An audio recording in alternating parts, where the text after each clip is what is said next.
Hello and welcome to Blockchain Gaming World Daily with me, John Jordan. So we've got more funding. We're in the era of funding at the moment. Lots of companies are raising money. We expect a lot more of that to happen. So the news today is Chronicles has raised $2.6 million in what they call a growth round led by Animoca Brands, a company we know lots about. So let's unpick this a little bit. So this is sort of interesting in the sense that this is Chronicles, which is a blockchain game run by a South Korean company called Polarium. It looks like the way that, maybe I'm reading too much into this, it looks a little bit like the funding has gone to the game rather than the company. Maybe say don't want to read too much into that, but basically Polarium isn't mentioned at all, and this is the Chronicles Medium page, but it could just be that could just be me getting into the weeds too much. Anyway, $2.6 million is actually not very much in the current scheme of things. They're calling it a growth round. That's not something that that kind of VCs generally talk about. You generally talk about seed rounds and Series A, Series B sort of thing. That's the kind of the traditional kind of way in which you talk about rounds, and they also get bigger as time. Growth round to me seems sort of fairly specific. I guess you would really call that. They have done a round before. That's why. So Polarium did a $2 million seed round in 2020, mainly from South Korean other South Korean companies. So this is, I guess, would be, it's not big enough to be a Series A. I guess that's sort of the why they called it something different. So it's sort of a maybe like more like a seed extension really. But they've raised 2.6 million. So it's not that much. You know, we've kind of seen people. Obviously, the big end raising hundreds of millions, and 2.6 million is obviously a decent chunk of change. It doesn't get you that much. If you were doing a growth phase, we've seen obviously a very different market. We've seen some companies in the mobile game space at the moment raise over $100 million in sort of UA funding, marketing campaigns and stuff. So 2.6 to growth is not really very much, but there we go. And the other interesting, one other interesting thing is the number of companies involved. So I think there's a big list. Where are we? Yeah, so here's a big list. So these are all the companies involved. And I say 2.6 million is not very much, and you've got all these companies: 1, 2, 3, 4, 5, 6, 7, 8, 9, 10, 11, 12, 13. So 13 companies, 2.6. So doing the kind of the average would be $200,000 from these companies, which is not very much. Animoca Brands has tons of money, so I guess the two leads would have put more in. Maybe they put $500,000, maybe more than that in each. But these other ones are putting fairly small amounts in. I guess often these funding rounds are sort of to do with people building out networks. Obviously, they've got some pretty big advisors and angels in here, so these people have also invested. So Jeff from Axie Infinity, I guess we all know, Stanny from Aave, the very successful DeFi protocol. So those are kind of well-known guys in the crypto blockchain space.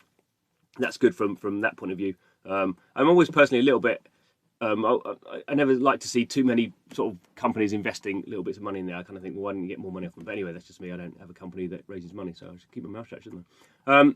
So what's interesting about this is I've sort of played kind of Chronicles quite a bit. I've done a few videos, I think 5 videos about it.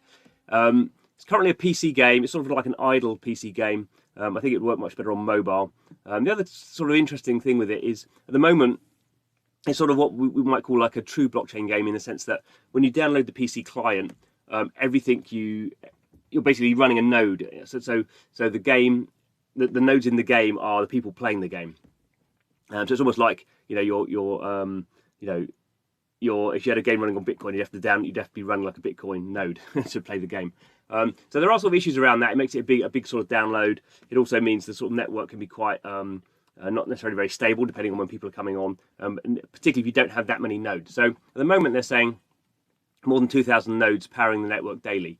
Now, the problem with sort of a game is I imagine people are not leaving these on all the time. So I'm sort of personally a little bit skeptical about how this model works.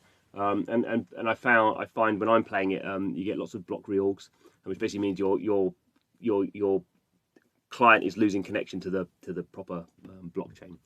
So I think there are some issues around this.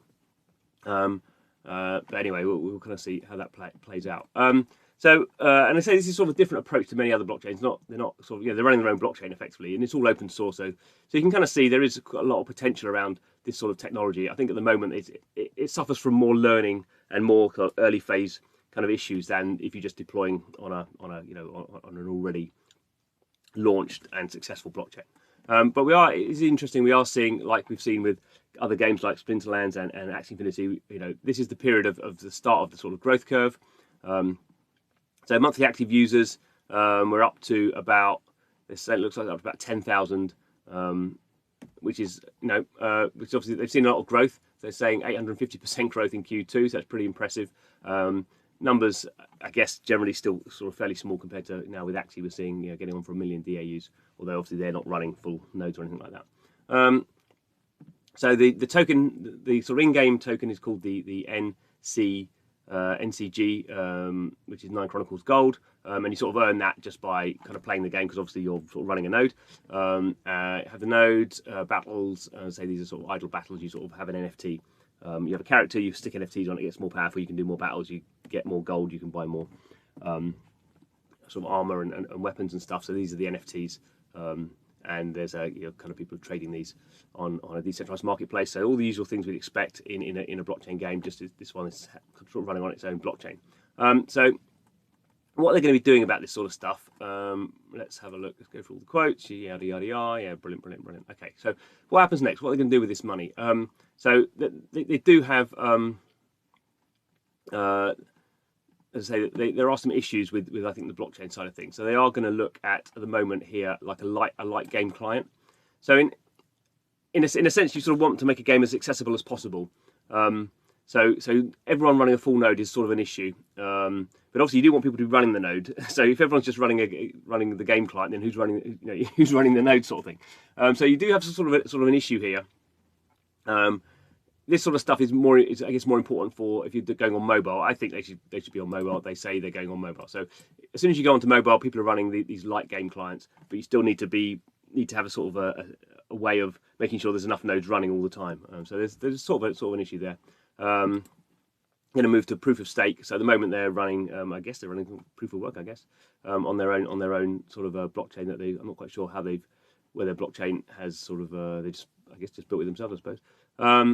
So obviously you want to make sure your node is you have enough nodes and your network is strong. So you need to have a way of rewarding miners or validators if you move to proof of stake. So these sort of things are fairly important aspects of can you scale this network, and you need a whole bunch of sort of game stuff. At the moment, I'm not totally sure how the economics works in this game. Partly because I don't think there's enough players at the moment, so we'll see. Obviously, you need a whole bunch more content. This is an interesting one. We're seeing this from pretty much every game now that's not on Ethereum. Is they're going cross-chain to take NFTs onto Ethereum, because particularly if you have very very high value items, you might want to be trading them on a marketplace like OpenSea, or you might just want to be securing them on a more secure network. And Ethereum is clearly the most secure network at the moment. So it's sort of interesting, and it allows you to sort of have access to DeFi liquidity pools and all that sort of stuff. So the other thing is, so if you're doing a bridge, you can also take your tokens over there. So they're going to do a wrapped version of their cryptocurrency. So that'll be pretty cool. And they're going to do that looking like they're going to be selling that on SushiSwap in an auction. So they're going to sort of you can earn that coin at the moment, the native coin, if you go and download the PC version and start playing it. But obviously you can just you'll be able to go and buy it in the SushiSwap. And these sort of launch pads obviously tend to fire the price up. And people get all excited, and maybe the price goes a little bit too high, but there we go. That's interesting to see. So you can kind of see why having this amount of money will sort of get into the next step, and I guess we'll kind of see if they can sort of build out what they've sort of promised in the past. And there we go. So I'll put a link into 9 Chronicles. It's a PC download, so you have to have a PC to run it. And you have to get a invite code, which you can get from, I think you can get it automatically from the website or from Discord. Fairly easy to get, although they do say they're limiting it at the moment because they've got too many people interested in blockchain games at the moment. So, but definitely when the mobile version comes out, I think this is the big thing here, and we see this with lots of other, in fact, PC blockchain games. Is if you can get a mobile client out there or an app, 60-70% of Axie Infinity's users are playing through Android devices side-loaded, so we can just see that mobile is critical to getting a really big scaled-up blockchain game. So that'll be the big thing to see. Anyway, thanks for watching. This is Blockchain Gaming World, keeping our eyes on what's going on, and there's plenty. So keep it here, subscribe to the channel, and thanks for watching. See you again soon.